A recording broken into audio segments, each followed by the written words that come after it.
Salut à toi, bienvenue sur cette vidéo, ce tutoriel. Je m'appelle Maud Organise, j'ai lancé cette chaîne YouTube il y a bientôt 3 semaines et il était temps que je fasse un tutoriel pour lancer un peu le mouvement. J'ai lancé un blog il y a 3 mois et une chaîne Instagram il y a 1 an, consacrée à la motivation, comment réussir sa vie, les finances personnelles et le voyage.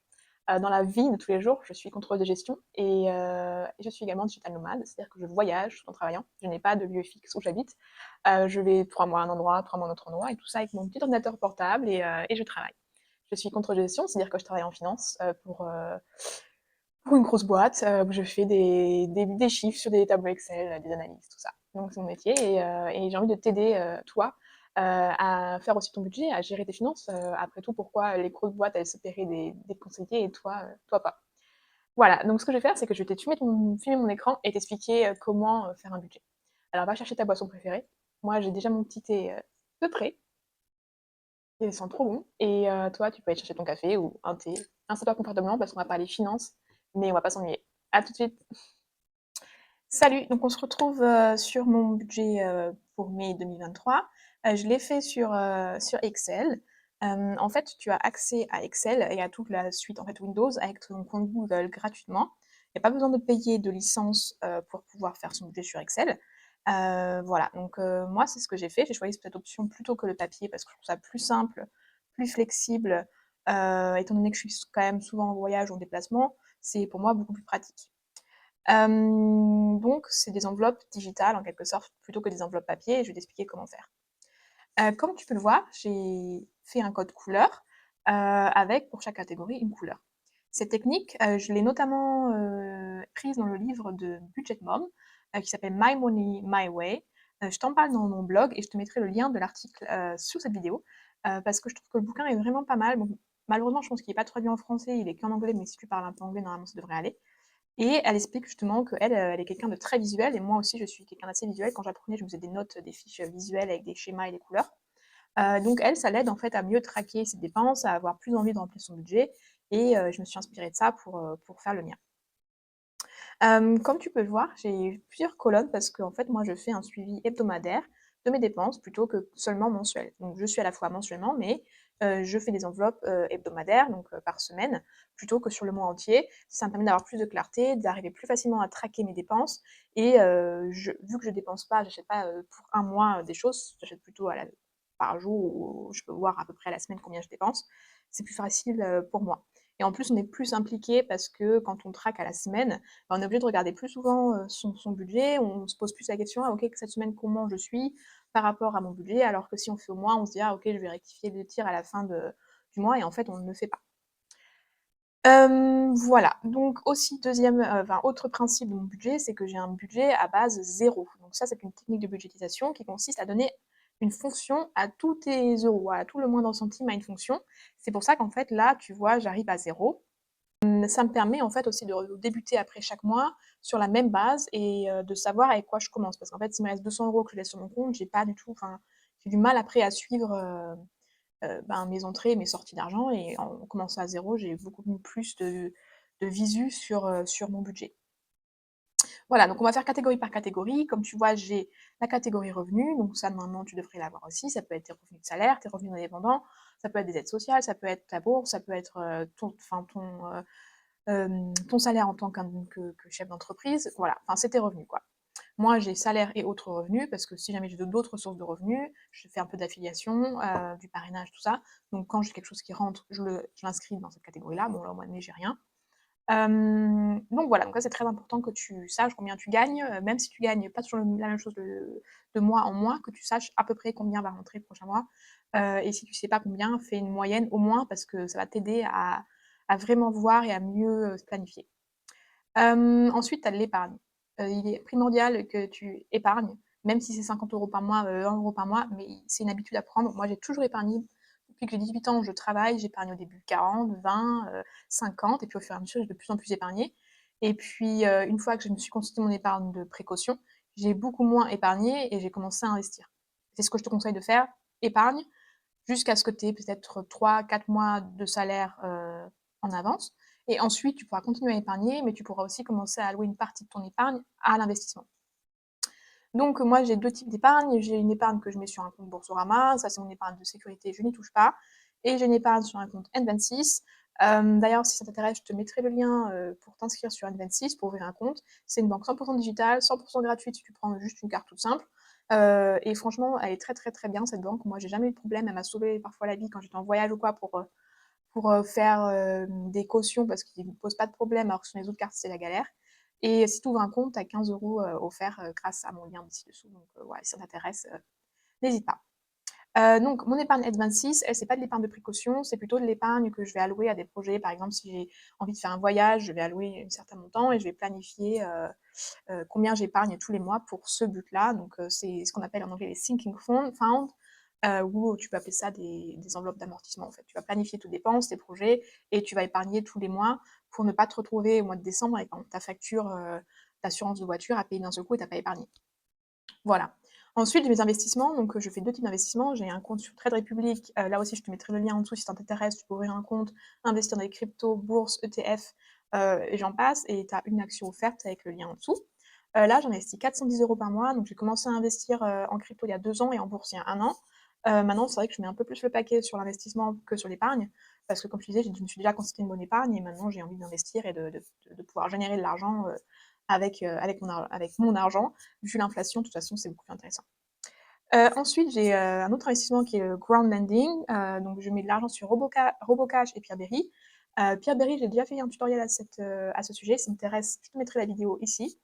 Et Robocash, c'est le même système en fait que Pierre-Berry, c'est des prêts, et en fait, en prêtant de l'argent, on génère des intérêts. Et voilà, c'est entre 8 et 10% d'intérêt en général sur ce qu'on investit. Donc, c'est ça pour mon épargne, investissement et revenus. Ce que je te conseille de faire, c'est de te faire des virements automatiques au début du mois jusqu'au 5 du mois. Tu fais des virements sur tes comptes d'investissement, éventuellement tes comptes d'épargne, et si tu investis dans des choses, de la crypto, je ne sais pas quoi, dans des matériaux précieux, de faire des virements automatiques tous les débuts du mois, comme ça au moins tu l'as fait, et de ne pas attendre de regarder combien il te reste à la fin du mois pour investir ou pour épargner. On dit toujours, il faut se payer en premier, et ça, c'est vrai que ça change beaucoup de choses. Ensuite, j'ai une catégorie autre où je mets quand je me paye des formations ou que je fais des dons des fois, parce que c'est vrai que pour moi c'est assez important. En fait, c'est un peu investir sur moi et investir sur les autres. C'est comme ça que je définirais cette catégorie. Donc, c'est quelque chose de très personnel. Ensuite, on passe aux catégories qui sont peut-être plus connues, charges fixes et charges variables. Donc, charges fixes, c'est toutes tes charges où tu n'as pas trop de mainmise en fait. Tes charges fixes, tu ne peux pas vraiment les gérer, t'as pas de variable dessus. Soit tu déménages et tu prends un petit appartement pour payer moins le loyer. Tu peux couper certains abonnements, mais en général, tes charges fixes, elles sont quand même existantes, quoi. Faut faire avec.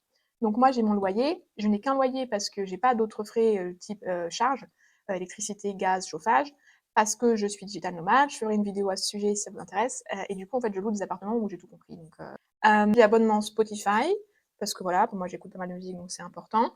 J'ai mon abonnement téléphone, j'ai 2 cartes SIM, parce que vu que je suis pas mal entre la France et l'Allemagne, j'ai besoin de 2 cartes SIM. J'ai une assurance civile, bon, elle me coûte 3 euros par mois, c'est pas la ruine. J'ai Audible, qui est du coup, je sais pas si tu connais, mais c'est un site, enfin, c'est un service Amazon pour écouter des livres audio. Moi, je trouve que c'est très important de lire, mais moi, je suis plus livre audio, donc c'est pour ça que j'ai opté pour cette option-là. Et si ça t'intéresse, je te mettrai le lien en commentaire pour tester Audible gratuitement pendant 1 mois. Du coup, tu auras un livre offert et tu pourras juste apprendre quelque chose. Si ça t'intéresse pas, c'est sans engagement. Tu peux quitter évidemment Audible quand tu veux. Et voilà. Et ensuite, j'ai mon abonnement à la salle de sport. Enfin, c'est pas une salle de sport, c'est une application qui me donne accès à beaucoup de studios de sport. Ça me coûte 59 euros par mois. Je crois qu'il y a 5 tarifs. J'ai celui du milieu, donc voilà. Mais pour moi, c'est important d'être en forme, de faire très attention à moi, et voilà. Donc ça, c'était les charges fixes. Tu vois, c'est assez. J'en ai pas trop. Je sais ce qui vient tous les mois. Mon loyer change parce que vu que je pars régulièrement à l'étranger, que je bouge pas mal, des fois j'ai des loyers plus élevés et moins élevés, mais j'essaie sur l'année d'être à maximum un tiers de mon salaire qui passe en loyer, quoi, pas plus. Ensuite, on passe aux charges fixes, les charges variables, pardon. Donc là, ça va être toutes tes charges, ça peut être ton essence, ça peut être tes vêtements, si, tes courses, tes restos, voilà, ça va être tout ça. Et là, tu vas avoir plus de moyens de piloter et de gérer en économisant plus ou moins sur tes charges variables, parce que on va dire que tes charges variables, tu n'es pas obligé de les dépenser. Évidemment, tu es obligé de te nourrir, mais tu n'es pas obligé d'aller au restaurant, tu n'es pas obligé d'acheter des vêtements, tu n'es pas obligé d'aller en voyage. Voilà, donc ça, c'est plus ce qui va être tu vas avoir plus de pouvoir sur cette catégorie-là et je conseille de vraiment faire attention aux catégories que tu as là. Donc après, moi, j'ai les catégories suivantes. Transport, ça peut être ton essence, ton ticket si tu habites en ville, ticket de métro, Navigo. Moi, je suis à Berlin en ce moment, donc j'ai acheté une carte mensuelle, c'est 67 € par mois. Ensuite, moi, j'ai la catégorie resto. J'habite dans une grande ville. Honnêtement, c'est difficile, il y a des restos partout. Je prévois quand même un budget resto. J'ai un catégorie café et snack parce que j'ai remarqué que ça me faisait exploser mon budget d'aller prendre à chaque fois le petit cappuccino, le croissant, le machin et tout. Vu que je travaille chez moi, j'essaie quand même de sortir et c'est un peu l'occasion, l'excuse. Donc je l'ai budgété. Au moins, je sais que voilà, j'ai ce montant-là par semaine et je ne dépasse pas, j'essaye. Vêtements, bah voilà, c'est si tu achètes des vêtements. Moi, j'achète beaucoup de seconde main sur Vinted, Momox Fashion ou alors dans des Hoplite. J'essaie de limiter tout ce qui est vêtements neufs parce que c'est très cher. Achat objets divers, là j'ai mis un peu une catégorie où je mets, bah, si je m'achète des trucs pour la maison, je sais pas, des draps, des trucs de déco. Par exemple, là je crois que j'ai budgétisé un cadeau pour quelqu'un, voilà.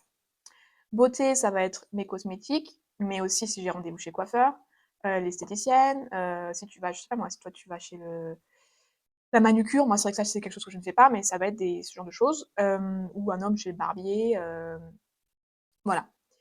Voyage, moi je les budgétise dans mes charges variables parce que comme je suis digital nomade, c'est des charges que j'ai vraiment régulièrement, de prendre des billets pour aller faire des allers-retours. Donc je peux me permettre de budgétiser dans mes charges variables, mais en soi, tu peux très bien le mettre dans tes enveloppes d'épargne à part. Alimentation, courses, bah, c'est mes courses pour manger chez moi, quoi. Sorties, c'est tout ce qui est en plus ciné, si je vais me faire amuser, voilà. Matériel informatique, par exemple, bah, si je m'achète un truc pour entrer en télétravail, là je me suis acheté un super clavier, bah voilà, ça m'a coûté 60 €. Il est très bien, mais il faut quand même que je le budgétise. Et j'ai une catégorie santé. Et voilà, donc moi, ça, c'est mes charges variables, c'est mes catégories à moi. Après, c'est à toi de voir quelles sont tes charges variables. Et déjà, ça va être un exercice très, très formateur de voir quelles sont tes charges. Et aussi de voir combien tu dépenses à peu près par semaine, quand est-ce que les virements automatiques sont faits. Moi, je sais que j'ai beaucoup de choses qui tombent au début du mois, mais par exemple, mon abonnement au téléphone, c'est la 2e semaine, l'autre, c'est la 3e semaine. Je sais que Audible, c'est vers la fin du mois. Donc comme ça, tu peux bien voir quand est-ce que tu dépenses ton argent.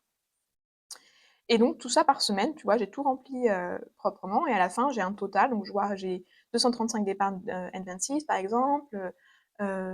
Courses, je suis à 220 parce que j'ai 55 € par semaine.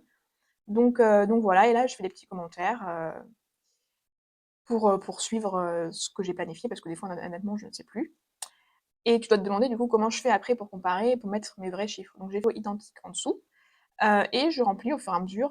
Donc là, par exemple, j'ai déjà payé mon abonnement téléphone, j'ai rentré 14,50 €. Là, j'ai acheté un truc, 22 €. Alimentation courses, j'ai fait 2 fois des courses, donc du coup, j'ai mis tout ça.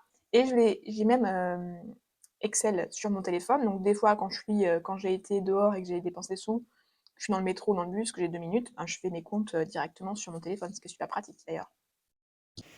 Voilà. Enfin, même au jour le jour, je peux suivre mes dépenses et je peux même rajuster le tir.